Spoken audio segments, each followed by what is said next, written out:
C'est bientôt la fête de Noël, une période où les enfants sont comblés de cadeaux. Chaque parent s'affaire dans les magasins et autres lieux de vente.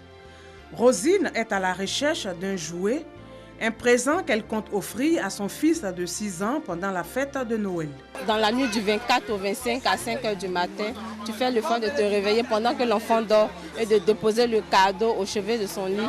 Et quand il va se réveiller, il va constater. Et quand il va venir te demander, tu lui dis c'est le Père Noël qui t'a envoyé. L'enfant est tout content. Le Père Noël, un personnage qui vient d'un autre monde pour offrir des cadeaux aux enfants.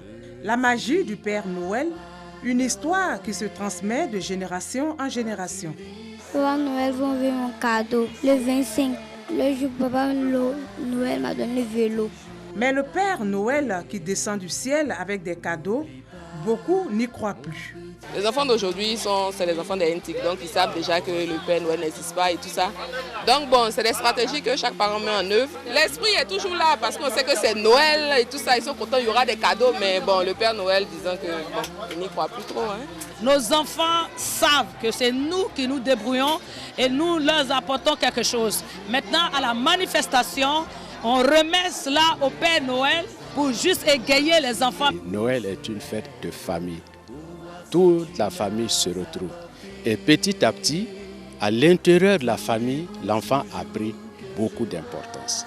Toutes les croyances qui entouraient le Père Noël, ce que vous avez appelé la magie, bon, s'estompe. Mais cela, c'est bien, les facteurs, on le connaît. Et les connaissances se sont beaucoup accélérées.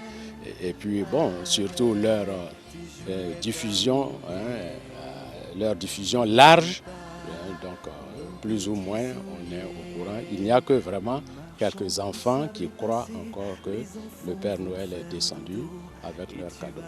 Certains parents préfèrent venir avec leurs enfants pour leur donner la possibilité de faire le choix de leurs cadeaux. Je suis venu pour acheter un petit cadeau pour mon fils, comme c'est la fête de Noël. Les enfants sont l'honneur et puis chercher à prendre ce qu'il lui-même veut. À quelques jours de la célébration de la fête de Noël, les magasins de cadeaux ne désemplissent pas. Chacun veut donner un peu de sourire à sa progéniture. Les jouets, il y en a à profusion sur le marché et de tout genre. Mais quel type de cadeaux offrir? Il va de soi que donner tout ce qui est armes aux enfants n'est pas recommandé parce que déjà on voit trop de violence sur les médias. Voyez-vous? Alors faut-il accentuer ça chez l'enfant? Parce que là, il imite. Ce qui est conseillé, c'est vraiment les jeux éducatifs. Mais il y a aussi les jeux de société qui fait que l'enfant ne joue pas seul. Avec une voiture, avec un vélo, je peux passer de temps en temps. Les jeux qui m'obligent à aller vers l'autre, ça permet déjà à l'enfant de s'habituer, ça le socialise en quelque sorte, ça l'habitue à vivre avec les autres. Faire plaisir, d'accord, mais il faut savoir faire le bon choix. Le Père Noël descendra bientôt les mains chargées pour combler les enfants de cadeaux. C'est la magie de Noël et cela procure du bonheur aux enfants et aux parents.